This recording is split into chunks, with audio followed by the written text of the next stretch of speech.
என் நெஞ்சில் குடியிருக்கும்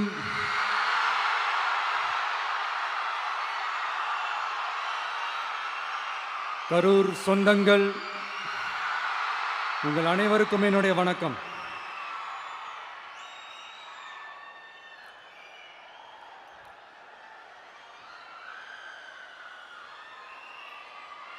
ஒரு மனுஷன் லைஃப்பில் எவ்வளோ பெரிய ஒரு உயரத்துக்கு போனாலும்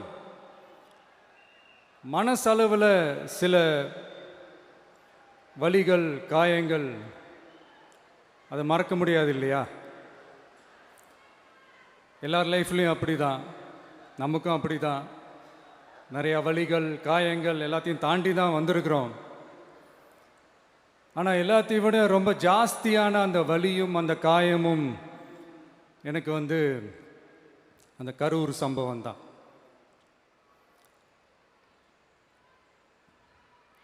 மக்களை சந்திக்கணும், மக்கள் பிரச்சனைகளை எடுத்து பேசணும். அதுக்காக தான் அந்த மக்கள் சந்திப்பு பயணத்தை தொடங்கி திருச்சி, அரியலூர், நாகப்பட்டினம், திருவாரூர், நாமக்கல், கரூர் அப்படின்னு சொல்லிட்டு போயிட்டுருந்தோம். அரியலூரில் அந்த மீட்டிங் முடிச்சுட்டு பெரம்பலூர் போகிறதுக்கு முன்னாடி அந்த பெரம்பலூர் போலீஸ் எங்களை அலர்ட் பண்ணாங்க. சரிங்க, கூட்டம் கொஞ்சம் ஜாஸ்தியாக இருக்குது, லேட் ஆகிடுச்சு, வராதிங்க அப்படின்ட்டு. So we had no choice. Police சொன்னால் நம்ம அதை ஒபே பண்ணி தானே ஆகணும். அதே நேரத்தில் பெரம்பலூர் மக்களோட அந்த சேஃப்டியும் மைண்டில் எடுத்துக்கிட்டு ஒரு மன வலியோடவே திரும்ப போயிட்டோம். அதுக்கப்புறம் பெரம்பலூர் தொகுதி மக்களுக்கு மன்னிப்பும் கேட்டோம். அதே மாதிரி நாமக்கல் அந்த மீட்டிங் முடிச்சுட்டு கரூர் வரும்போது அந்த கரூர் போலீஸ் எங்களை அலர்ட் பண்ணியிருக்கலாம்ல.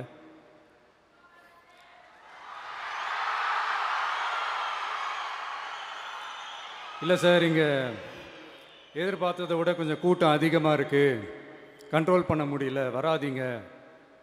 அண்ட் போலீஸ் நினச்சா அவங்க அந்த மீட்டிங்கே கேன்சல் பண்ணலாம்.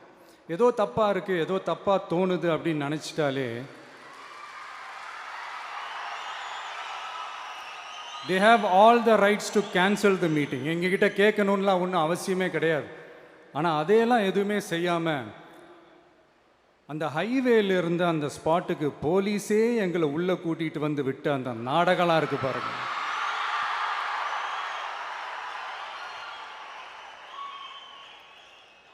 நம்பிட்டேங்க, முழுசாக நம்பிட்டேன். அன்றைக்கி இருந்த அந்த கரூர் போலீஸ் பேசும்போது தேங்க்ஸ்லாம் சொன்னேன் அவங்களுக்கு. எனக்கு தெரியாது இப்படி ஒரு நாடகம் நடக்கும். இதுக்கெல்லாம் யார் காரணம்? இதெல்லாம் யார் சொல்லி செஞ்சது? இப்படி பண்ணுங்க, அப்படி பண்ணுங்க, சப்போஸ் அப்படி நடந்தா இப்படி பண்ணுங்க, சப்போஸ் இப்படி நடந்தா இந்த மாதிரி இன்ஸ்ட்ரக்ஷன்ஸ்லாம் கொடுத்து அந்த ப்ரெஷர் போடுறது யார்?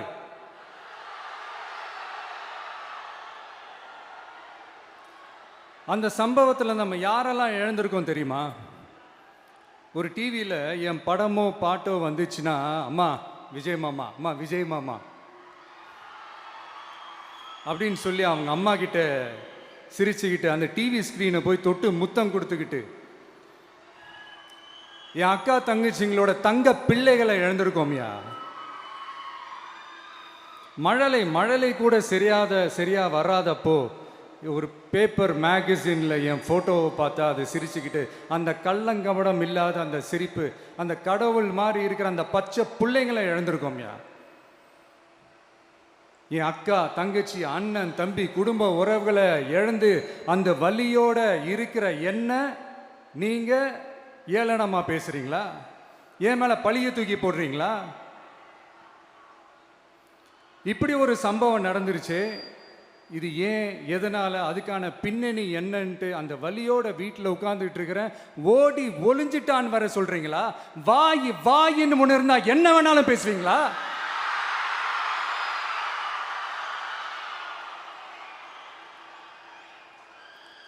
மக்களே, நான் உங்களையே கேட்குறேன். அன்றைக்கி அத்தனை க்ரௌடு இருந்துச்சு, அந்த க்ரௌடுக்கு தகுந்த மாதிரி போலீஸ் பாதுகாப்பு கொடுத்தாங்களா? இந்த இடத்தை எடுத்துக்க சொல்லி நாங்கள் தான் சொன்னோம்னு ஒரு போலீஸ் ஆஃபீஸர் பேட்டி கொடுக்குறாரு. அதுக்கு என்ன அர்த்தம்?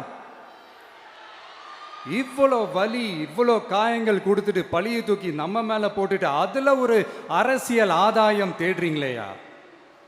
இதுல வாய் கூசாம சட்டசபையில ஸ்டாலின் சார் நம்ம மேல திருப்பி விட்டு அங்க ஒரு அரசியல் செய்றாரு. அதுக்கு என்ன அர்த்தம்? நமக்காக வந்திருக்கிற மக்களை காக்க வைக்கிறதுக்கு நான் ஒன்றும் ஆதாயம் தேடுற அரசியல்வாதியெல்லாம் கிடையாது. மக்களுக்காக அரசியலுக்கு வந்தவன் இந்த விஜய். எனக்காக எல்லாமும் கொடுத்த என் மக்களுக்காக எல்லாத்தையும் விட்டுட்டு மக்களுக்காக மட்டுமே அரசியலுக்கு வந்தவன் இந்த விஜய். அவங்களுக்காக நன்றி கடன் செலுத்துறதுக்காக மட்டுமே அரசியலுக்கு வந்தவன் இந்த விஜய். உங்களுக்கு தான் இந்த விஜயை பத்தி நல்லா தெரியுமே. ஆனா நம்ம எல்லாருக்குமே இத்தனை வலிகள் காயங்கள் கொடுத்தவங்களுக்கு இந்த 2026 தேர்தலில் தக்க பதிலடி கொடுத்துட்டீங்க. ஆனா அது மட்டுமே பத்தாது மக்களே, அது மட்டுமே பத்தாது.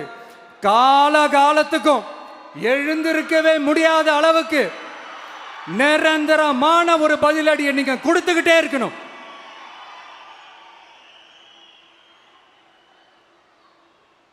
இப்படிலாம் பண்ணா நான் மக்களை விட்டு ஓடிடுவேன் நினைப்பா? யார் என்ன ஓடினாலும் நான் மக்களை விட்டு எல்லாம் ஓட மாட்டேன். அன்னைக்கும் சொன்னேன், இன்னைக்கும் சொல்றேன், நாளைக்கும் சொல்றேன், தில்லா சொல்லுவேன், கெத்தா சொல்லுவேன். பணமா ஜனமா அப்படின்னு கேட்டா என் ஜனம் தான்டா எனக்கு முக்கியம்.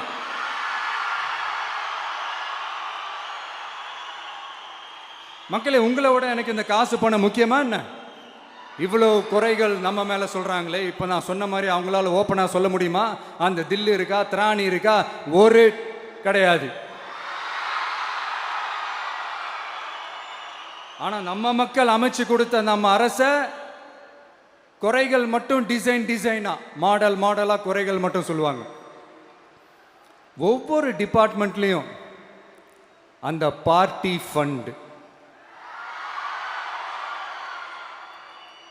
அந்த கட்சி நிதின்ற பேர்ல அடிக்கிற கொள்ளையெல்லாம் இந்த தீய சக்தியா இருக்கட்டும், தீந்து போன சக்தியா இருக்கட்டும், ரெண்டு பேரும் மாறி மாறி இதே தான் செஞ்சிட்டு இருக்கிறாங்க.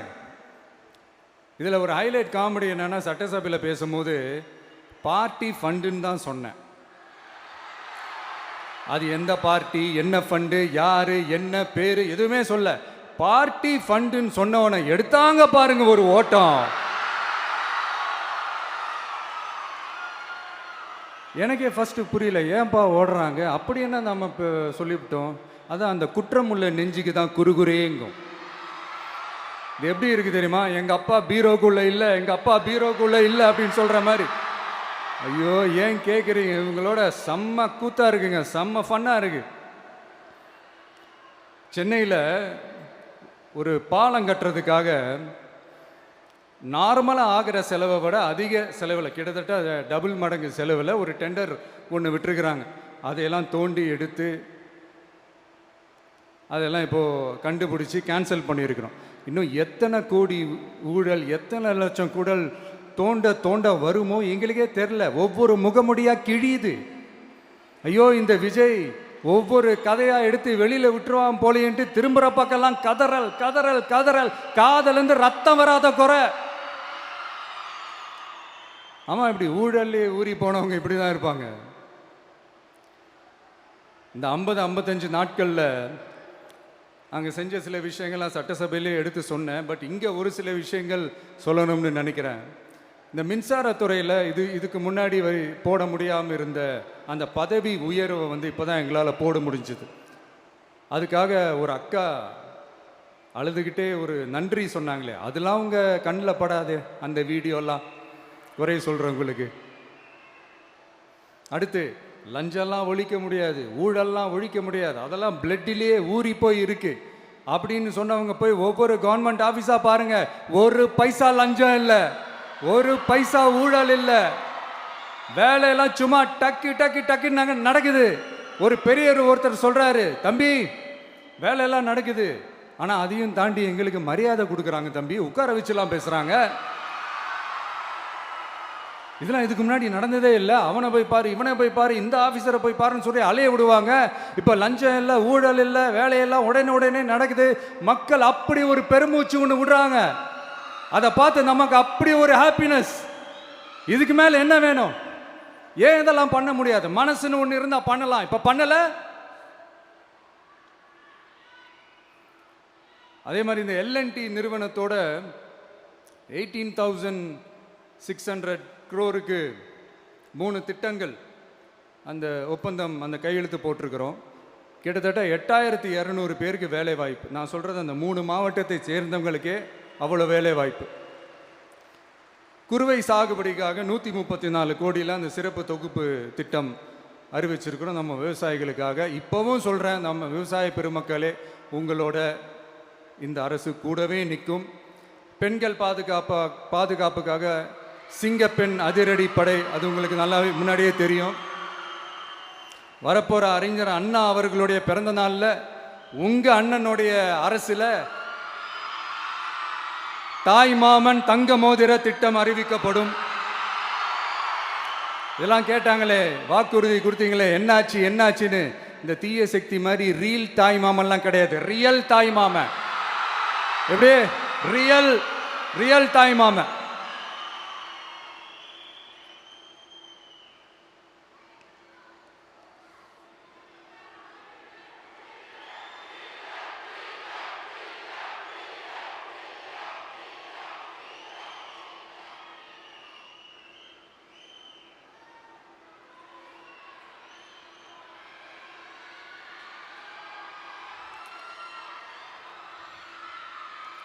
இந்த தீய சக்தியை பற்றி, அவங்க நிர்வாகத்தை பற்றி ஒரு வெள்ளை அறிக்கை ஒன்று வெளியிட்டோம்ல, அது ஷார்ட் அண்ட் ஸ்வீட்டாக சொல்லணுன்னா, ஒரு ஓட்ட பாத்திரத்துக்குள்ளே தண்ணி ஊற்றிக்கிட்டே இருந்திருக்கிறாங்க. பாத்திரம் எம்டியாகவே இருந்திருக்கு, ஆனால் ஊற்றின தண்ணி தான் எங்கே போச்சுன்னு தெரில. கடவுளுக்கு தான் வெளிச்சம். அது மாதிரி இப்போ நம்ம சொன்னதெல்லாம் சும்மா ஒரு சாம்பிள் தான். இன்னும் வரப்போகிற நாட்களில் உங்கள் அரசனுடைய அந்த விஸ்வரூபத்தை நீங்கள் பார்ப்பீங்க. அடுத்து வாயத்தொரங்க சிஎம். அடாடா, உங்கள் சிஎம்ஐ நெஞ்சிலேயே குத்திட்டு வந்தீங்க பாருங்க, அதெல்லாம் வேற லெவல். பேசுங்கன்றீங்க, பேசுனா எந்திரிச்சு ஓடிடுறீங்க. இனிமேல் பேச ஆரம்பிக்கிறதுக்கு முன்னாடி என்ன பண்ணணும் அப்படின்னா, ஒரு நண்பர் ஒருத்தர் சொன்னார், மாண்புமிகு பேரவைத் தலைவர் அவர்களே, எல்லா டோரையும் இழுத்து லாக் பண்ணுங்க அப்படின்னு சொல்லிட்டு தான் பேச்ச ஆரம்பிக்கணும் போல் இருக்கு. ஏன்னா பேசிட்டு இருக்கும் போதே எந்திரிச்சு ஓடிடுறாங்க.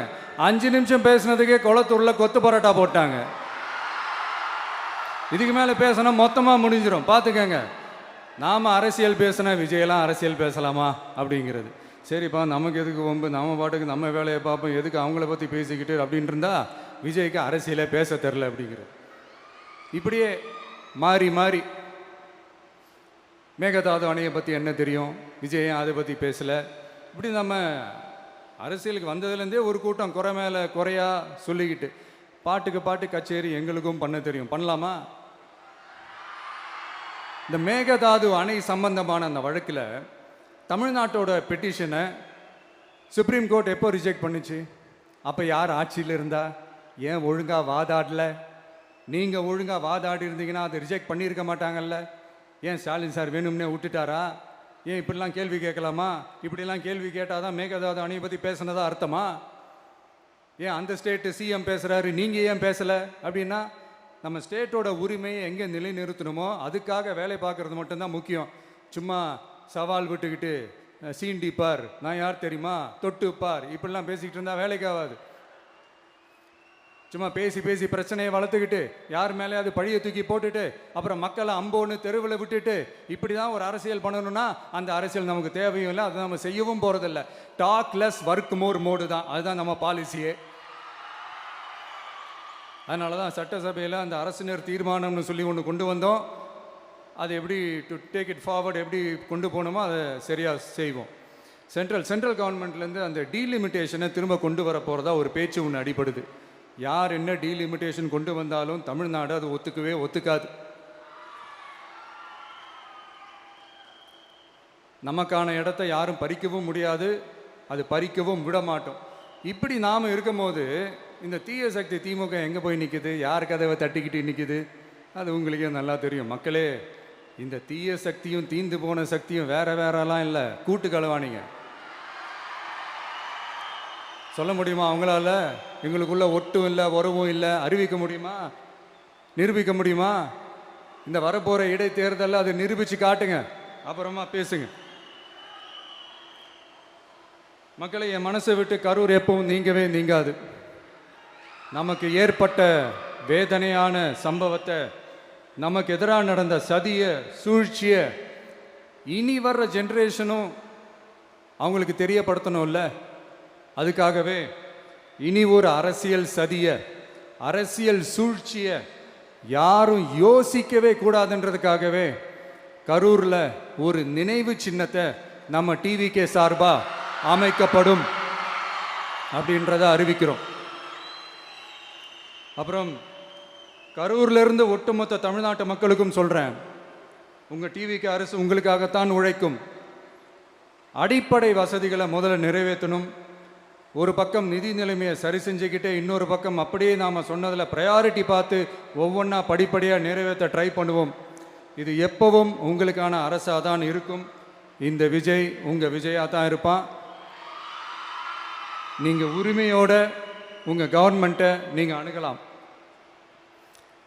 இந்த தீய சக்தி ஆட்சி முடிஞ்சு பொட்டிக்குள்ளே போனதுலேருந்து என்னென்னமோ பண்ணுறாங்க, இது ஏதோ பேசுகிறாங்க, சோஃபாங்கிறாங்க, வாஷிங் மிஷினுங்கிறாங்க. இந்த அரசியல் வியாபாரம் பண்ணுறதுக்கான அந்த வெண்டிங் மெஷினே அவங்க தான். யார்? இந்த திமுக. இதில் நம்மளை பார்த்து வாஷிங் மிஷினுங்கிறாங்க.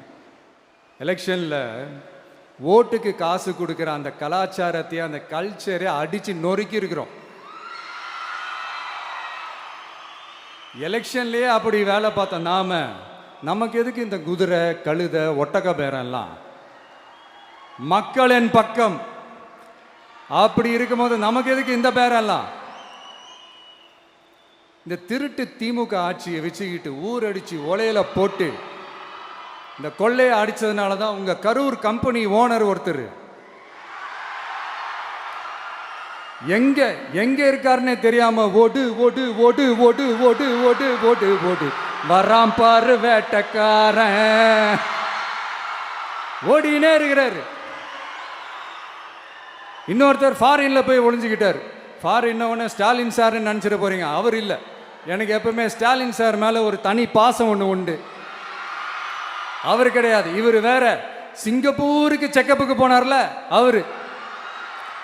இன்னும் தோண்ட தோண்ட எத்தனை பேர் மாட்ட போறாங்களோ தெரியல. உங்ககிட்ட யாராவது லஞ்சம் ஏதாவது கேட்டாங்கன்னா கொடுக்க முடியாது சொல்லுங்க, நான் இருக்கேன் உங்களோட. அப்படியே யாராவது ஃபோர்ஸ் பண்ணாங்கன்னா இது எங்க மகன், எங்க புள்ள, எங்க அண்ணன், எங்க தம்பி, எங்க விஜய், எங்க விஜயோட ஆட்சின்னு ஸ்ட்ராங்கா சொல்லுங்க. மக்களை, நீங்க கூட இருக்கும் போது லஞ்ச ஊழல் மட்டும் இல்லை, அதிகாரத்தை வச்சு ஆட்டம் போடுற யாரா இருந்தாலும் அடங்கிடுவாங்க.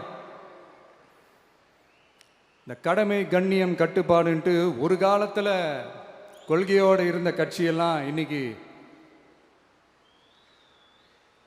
எப்படி இருக்கான்னு உங்களுக்கே தெரியும். அதாவது இந்த டிவிகே கட்சியோட தலைவரை எதிர்க்கிறதுல ஒரு நியாயம் இருக்கு. ஏன்னா உங்க பொழப்புல மண்ணள்ளி போட்டான். என்ன இந்த ஊழல் லஞ்சம்லாம் பண்ண மாட்டேன்னு சொல்லி உங்க அரசியலை ஒரு தெருமுனைக்கு கொண்டாந்து விட்டான். மக்கள் வேற அவனை தான் நம்புறாங்க. ஸோ இந்த விஜயை எதிர்க்கிறதுல ஒரு அரசியல் நியாயம் இருக்குது, அதை புரிஞ்சுக்கலாம். ஆனால் இன்னைக்கு இந்த விஜயை மக்கள் ஓட்டு போட்டு ஜெயிக்க வச்சு ஒரு தீர்ப்பை கொடுத்து மக்களுக்காக வேலை செய்யறதுக்காக முதலமைச்சராக உட்கார வச்சிருக்கிறாங்க. என்னமோ இன்னமும் நீங்க தான் ஆட்சியில் இருக்கிற மாதிரி விஜய் கரூருக்கெல்லாம் போகக்கூடாது, விஜய் இங்கே போகக்கூடாது, அது செய்யக்கூடாது, இது செய்யக்கூடாதுன்னு எனக்கு புரியலையே. ஆட்சியில் இருக்கும் போது தான் இவ்வளோ கட்டுப்பாடெல்லாம் போட்டீங்க, எஸ்ஓபிஸ்லாம் போட்டீங்க, ஸ்டாலின் சார் ஆப்ரேட்டிங் ப்ரொசீஜர்லாம் போட்டீங்க. இப்போவும் அதே பண்ணிட்டு இருந்தீங்கன்னா என்ன சார் நியாயம்? இல்லை, நான் தெரியாமல் தான் கேட்குறேன். இன்னும் கனவுலையே இருக்கிறீங்களா? முதல்ல முழிச்சு வாங்க, ரியாலிட்டிக்கு வாங்க. உங்கள் ஆட்சியெல்லாம் வீட்டுக்கு போய் டிவிக்கேன்னு ஒரு ஆட்சி வந்து ரொம்ப நாள் ஆச்சு. ஒழுங்கா படி என்று சுப்ரீம் கோர்ட் ஓங்கி மண்டேலியே நறுக்கு நறுக்கு நறுக்கு என்று செம்மட்டியாலே அடிச்சும் இந்த திமுக முழிச்சிக்கல அப்படின்னா அப்போ கொஞ்சம் கஷ்டம்தான். வெற்றி தோல்வியெல்லாம் அரசியலில் சகஜம் சார். அதுக்காகலாம் வெறி பிடிச்சி இந்த பதவி வெறி பிடிச்செல்லாம் அலைய தேவையில்லை. நல்ல விதமாகவே சொல்கிறேன், நியாயமான அரசியல் பண்ணுங்க. ஓ, அதுதான் உங்களுக்கு தெரியாதுல்ல. இந்த தீய சக்தி திருத்தவும் முடியாது, அவங்களா திருந்துவாங்கன்னு பார்த்தா அதுவும் நடக்க போகிறதில்ல. அதனால் வரப்போகிற இடைத்தேர்தலில் மக்களே இந்த தீய சக்தி திமுகவை நல்லா வெச்சு வெளுத்து விடுங்க. கான்ஃபிடண்டா இருங்க மக்களே, நல்லதே நடக்கும், வெற்றி நிச்சயம். மீண்டும் சந்திக்கும் வரை நன்றி, வணக்கம்.